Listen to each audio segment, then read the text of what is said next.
The king in the car park, the secrets Richard III took to his grave as his final resting place is revealed. In 2014, DNA testing confirmed that the skeleton under that Leicester parking lot really was Richard III. Or so the world thought. So doing the Y chromosome work, I found that there wasn't a link between Richard III and the male line relatives who are alive today.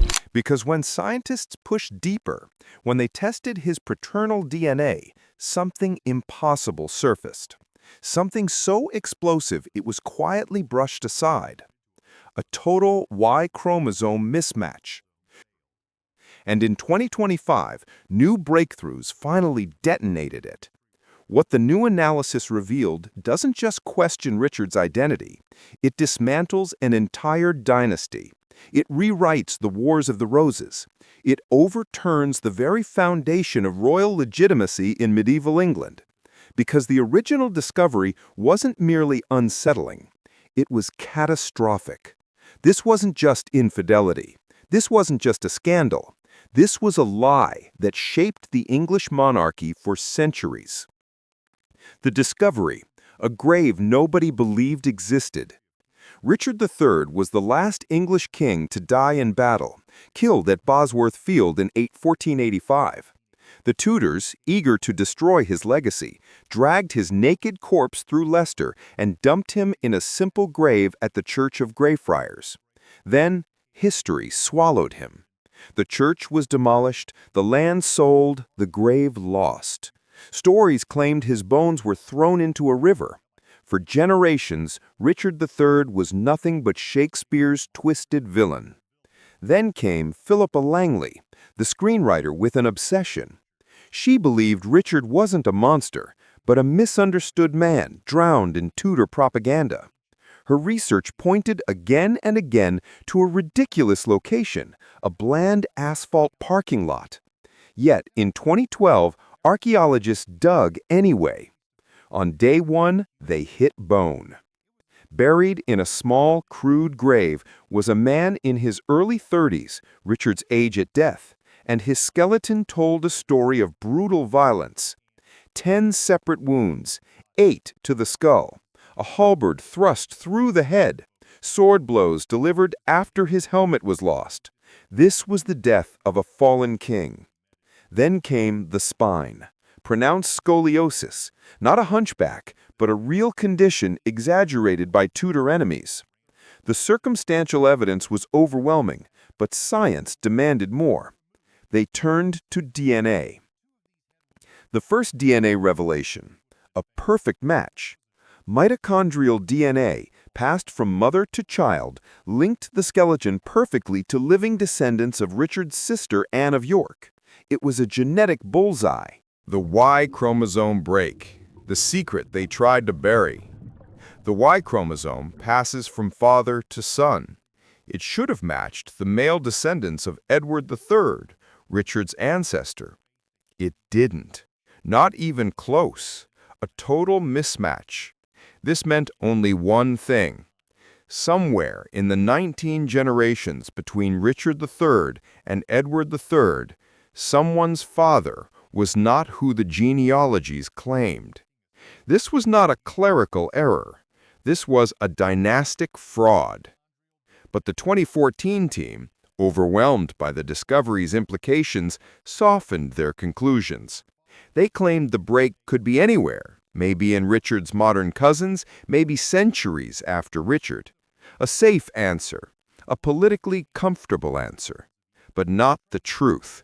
Because in 2025, new technology removed all ambiguity. The 2025 study, When Science Stopped Blinking. With long-read sequencing, ancient proteomics, and epigenetic mapping, a new international team re-examined Richard's DNA. They acquired a second control sample, a microscopic fragment from John of Gaunt, the son of Edward III and ancestor of the Lancastrians. This was the key. John of Gaunt's Y chromosome matched the modern Somerset descendants, meaning the Somerset line is the real Plantagenet line. Richard III's Y chromosome is the broken one. The impossible had become undeniable. The false paternity event happened in Richard III's immediate family line, not centuries later.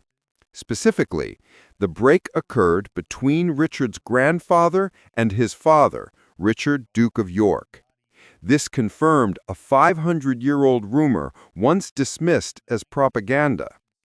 Richard, Duke of York, the patriarch of the entire House of York, was almost certainly illegitimate. The implications: a dynasty built on a lie.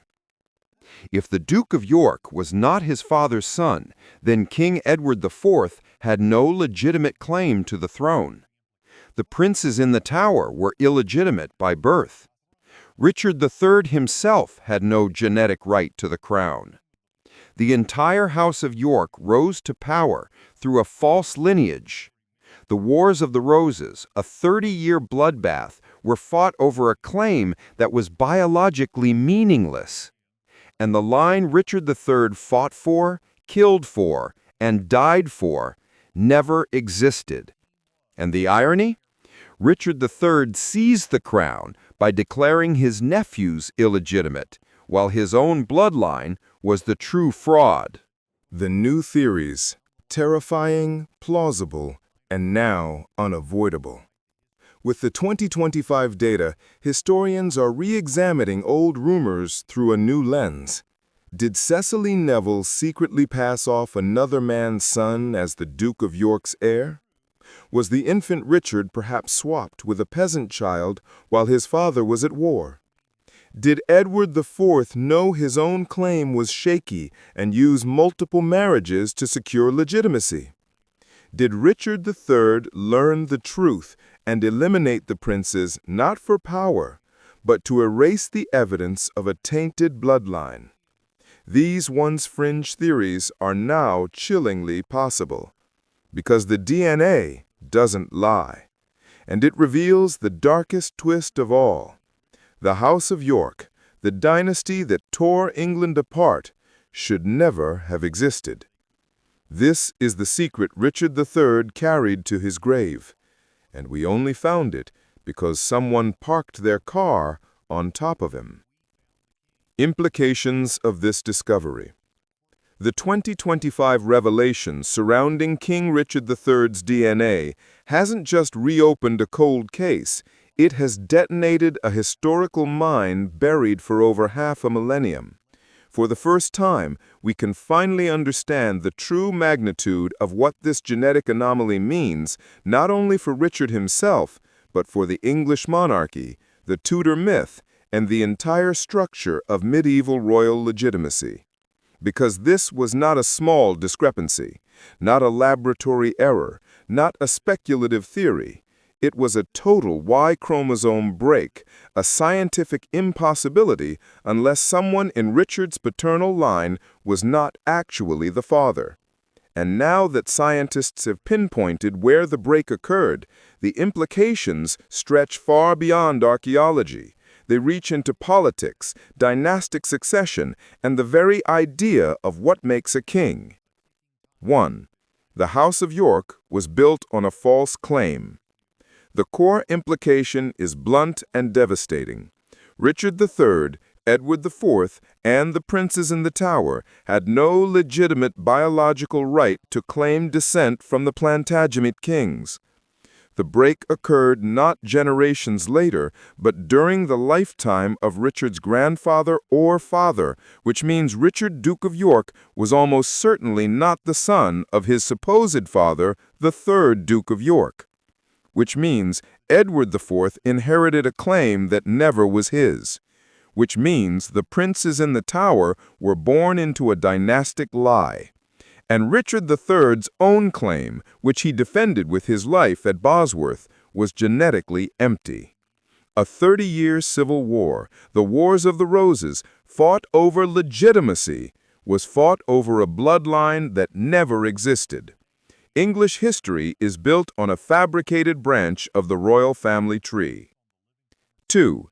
The Lancasters were the true male-line Plantagenets. The discovery also resurrects an old belief that the Lancaster side, descended from John of Gaunt, were the true male line heirs of Edward III. With the 2025 confirmation that Gaunt's Y chromosome matches his living descendants, a shocking clarity emerges. The Lancasters, not the Yorkists, carried the real royal blood. This flips centuries of historical narrative. The Yorkists, once painted as rightful saviors of England, may instead have been political opportunists built on a false genealogy. The Tudors, long accused of propaganda, may have been closer to the truth than anyone realized. 3. Richard's seizure of the throne is reinterpreted. Richard III claimed the crown in 1483 by declaring his nephews illegitimate. He insisted that Edward IV's marriage to Elizabeth Woodville was invalid, and therefore their children had no right to rule. But the DNA findings twist this event into a profound irony. Richard invalidated the children of a king who may not have been his brother at all. If Richard privately knew or even suspected the truth about their lineage, it would completely reshape his motives. What historians once interpreted as cold political ambition may have been a panic to conceal a dynastic secret, a desperate attempt to maintain an invented line, a bid to protect the most fragile royal claim in English history. This reframes Richard not as a calculating villain nor a misunderstood hero, but as a man standing on dynastic quicksand.